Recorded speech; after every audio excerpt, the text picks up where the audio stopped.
6 at 10 on BTV. Good evening, everyone. I'm Jenny Montgomery. Thanks so much for joining us. Coverage you can count on begins with frustration and infighting for the group in charge of recommending changes to the Augusta City Charter. The mayor and commissioners selected the Charter Review Committee. 3 months into its work, the animosity among some members is going public. George Escala has the story. The Charter Review Committee has been working together for 3 months on how to improve city government, but they're not working as well as a group. The community is divided, and you could have forecasted this 4 or 5 months ago. There are conversations that need to happen that have been tamped down over the years. It is frustrating for many to watch it happen. The animosity between members Charlie Coleman and Angela Backos spilling out during the meeting. Backos accusing Coleman of not showing proper decorum when she's speaking. This throwing yourself back in your chair, and we are not 3 years old. We don't need to throw our bodies onto the floor and throw a tantrum. Coleman accusing Backos of rehashing old issues to slow down the process. It just gets disheartening that the same stuff we have to talk about every day, and it's over and over again, and we're not making any progress. And it's getting a little bit ridiculous, to be honest with you. It is the committee chair's job to maintain order during meetings. I've discussed my concerns with her. I just discussed them again. We've had conversations and text messages and emails. So when I get to this point, it's not as if I haven't already tried. There is frustration because it is the same members talking on every issue, and what should have been a 45-minute meeting is now an hour and 45 minutes. There are big controversial decisions still facing the committee, like should there be new powers for the administrator or the mayor. So there are more heated discussions ahead. If you want to look at somebody, look in the mirror, ma'am. In Augusta, George Escala, WJBF, News Channel 6. Recommendations for the next phase of Augusta sales tax, once again a topic of discussion for city leaders. Commissioners holding another work session today to discuss the SPLOST 9 project list. The initial budget proposal by the city administrator was $428 million. This week, around $100 million was added in projects, but today's recommendation went down by $21 million. I wouldn't say 407 million is enough. We probably need a lot more than 407 million. But does it address some of the major issues that we have before us? Yes. The list must be finalized next month to go before voters in November. Today, Augusta's Hooters has closed its doors for the last time, along with Augusta's store, downtown Atlanta, Douglasville, Duluth, and Valdosta locations were shut down.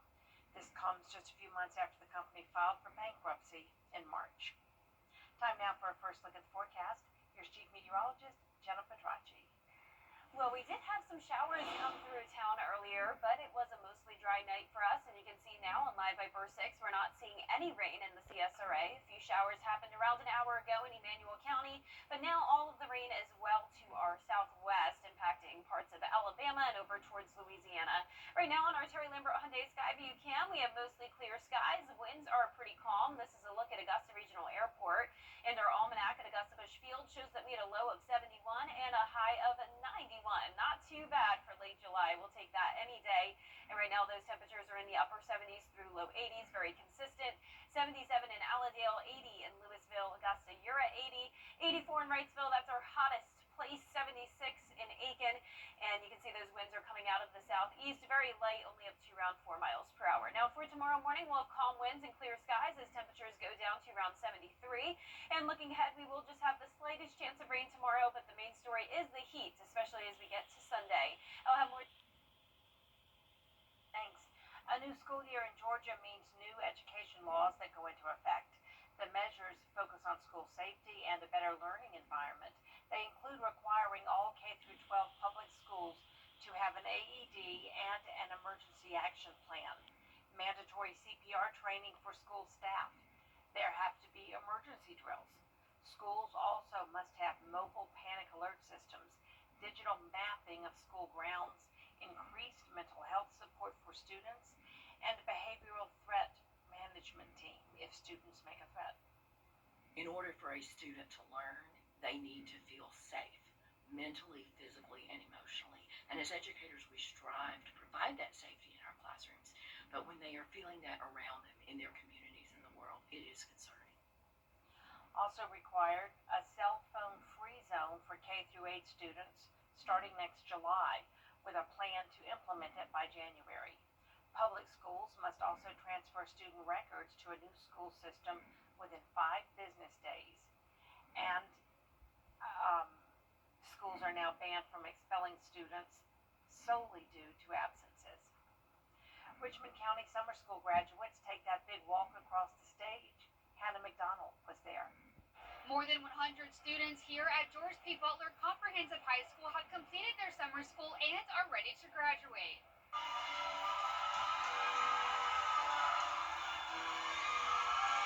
There were 8 comprehensive schools and 2 special programs represented. One graduate I spoke with was jumping up and down as soon as he received his diploma. Exciting, very good, energizing, I swear. Me starting where I came from, it's a big accomplishment for me. English says he is thankful for his friends and family that helped him through the process and is excited for the next steps. It really came from me, all my hard work. I got this, welding or plumbing, either one of them, trade school, welding or plumbing. The administrator of the summer school says it is always exciting to see how thrilled the students and families are at graduation. It's very heartwarming for us to see them make it to the end and to do everything that they need to do to get to this moment. They keep that perseverance, they have that grit to make it through and get to the end.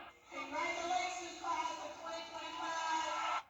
Students tell me they are excited to see what the future holds for them. In Augusta, Hannah McDonald, WJBF, News Channel 6. A legal battle is underway in Columbia. State Attorney General Alan Wilson asked a judge to dismiss a lawsuit brought by the NAACP. The organization, along coming up pets and storm safety. We'll share tips on how you can keep your pets safe during hurricane season after Jenna's forecast. And also have some tips on this extreme heat that we'll start to see this weekend, right after this break.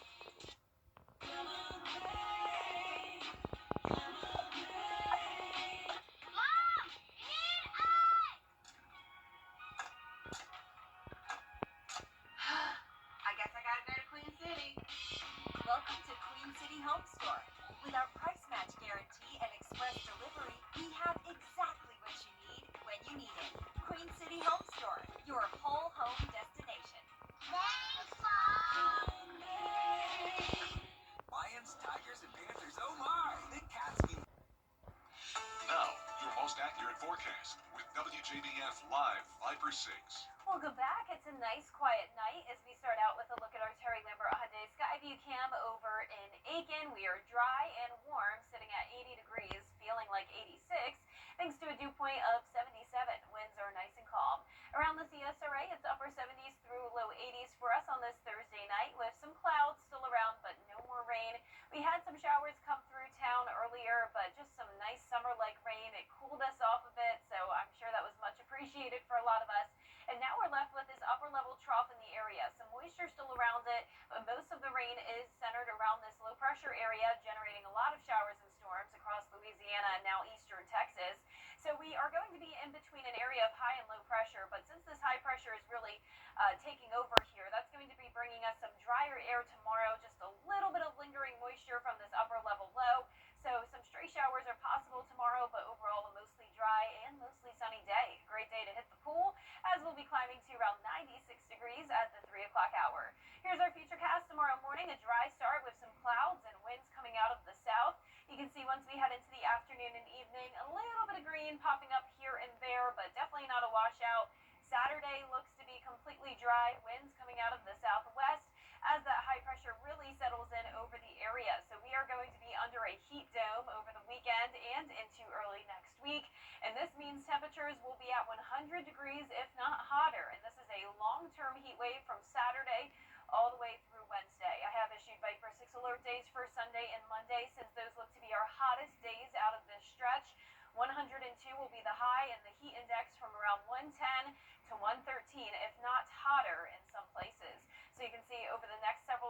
come. Tomorrow will even be noticeably hotter than it was today, 97, feeling like 107. But then we start to get into that area where we could start to see some heat warnings being issued. And once again, that'll be Sunday and Monday. So we'll keep you updated on if we do have an extreme heat warning issued for our area. But remember these tips when you're outside over the weekend. I know a lot of us have those outdoor summer plans, and that's always fun, but you need to remember to drink plenty of fluids, wear your sunscreen, wear the lightweight and loose-fitting clothing, and take regular breaks and stay in the shade. So I know with it being dry this weekend, it may be tempting to mow your lawn or do some outdoor activities, but just remember that this is going to be the hottest it's been all summer long. So our lows tonight will be in the low to mid 70s. Highs tomorrow will be in the mid to upper 90s. And a 10-day forecast is showing mostly sunny days ahead as the rain chance goes completely down Saturday through Sunday. Viper 6 alert days Sunday and Monday, but once again, those will be the hottest days, but it's not just those 2 days where we have the extreme heat. It lasts all the way through Wednesday with highs at 100.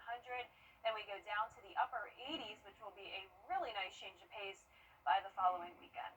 I believe you just gave my husband a weekend pass about yard work. Oh, I think I gave a lot of the husbands some weekend passes. All right, thank you, Jenna. You may know how to protect yourself in a weather emergency, but what about your pets? The Humane Society says to make sure they are vaccinated before a storm. You'll also need to make a go bag for your pet like you would yourself or your children. You want to have a couple days worth of food, water, bowls.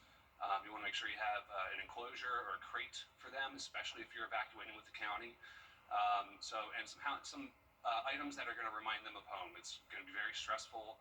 So whether it's blankets, toys, treats, something to keep them occupied while you're evacuating. The Humane Society recommends getting your pets microchipped in case they get out. After 2 weeks of mission-focused work in flood-impacted areas in Texas, South Carolina Task Force 1 arrived back at the South Carolina State Fire Campus. Since July 8th, the team worked to support search and rescue efforts along the Guadalupe River, alongside other teams from Oklahoma and Colorado. Coming up, moving forward with artificial intelligence, how President Trump says his latest round of executive orders will keep the U.S. ahead of China when we come back.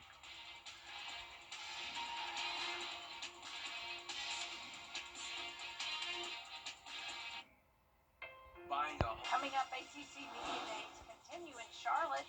Hear from the Clemson Tigers on their high expectations for this season in sports. The Giving Your Best Award salutes volunteers in the CSRA for going above and beyond in our community. The Giving Your Best partners congratulate our latest winner, James Lawrence, who knows the devastating effects of Parkinson's and Alzheimer's disease. He founded the Alzheimer's Family of Friends Foundation to help families financially so they can focus on caring for their loved one. Giving Your Best is brought to you by Science Co., Piedmont Augusta, Security Federal Bank, and News Channel 6. The death of a loved one of a genetic predisposition to the cancer. And last but not least, when you're not feeling well, sometimes you could use a little boost to get back on the saddle. A California woman is helping spread cheer and love with an unusual therapy animal. Danny New has the story. Maybe you've seen this video of a miniature horse performing on the keyboards for a young hospital patient as she wakes up from anesthesia. After what looks like some initial confusion, you can see a smile come across her face. The video has now picked up more than 2 million likes in just a few days on Instagram. Now, some people were commenting how scared they would be if they woke up from anesthesia. I know, I saw that. Yeah, I know. But If they looked carefully, they could see the little girl smiling. It's probably a surprising sight at first, but this moment was just another day at the office for California's Victoria Notif-Nentinel, Good job. who runs a nonprofit called Mini Therapy Horses. As the name suggests, Victoria has trained 9 miniature horses to be therapy certified, so she can bring them in their gigantic bag of tricks to cheer up folks anywhere. The tricks are really tools for the horses to connect with people, but it's fun. After training horses for decades, Victoria first started this mission back in 2008, when she adopted the maestro you met earlier, Black Pearl. Initially, she began bringing her to a local veterans hospital. My dad was a vet, and I just thought I'd really like to help veterans. And And now, almost 2 decades later, the horses meet with so many different groups and people in uniform who may need an adorable distraction. Especially Shriners Children's Southern California, where her horses are not only there to comfort kids when they wake up, but also to help escort these young patients to and from the surgery unit as well. Not to mention, they're game to just hang too, as long as they're allowed to investigate your stuffed animal. Just right away, let's children and adults just forget what they're going through. Cute little horses. That's awesome. Yeah, that's so sweet. The creativity of how to care for people, that's amazing. Yeah, that's awesome. Well, our 10-day forecast is showing the heat and humidity really cranking up this weekend, especially by Sunday. We're up to 102 degrees, heat index over 110. Very similar forecast for Monday. Rain chances just go up to 20% at that point. And the hope, of course, is that some of that rain will cool us down. I'm still going with 100 for Tuesday and Wednesday, but we will fall into the upper 90s on Thursday of next week. And then eventually, as those rain chances really increase, we'll cool all the way down to the upper 80s next weekend. Wow. Cooling all the way down to the upper Right.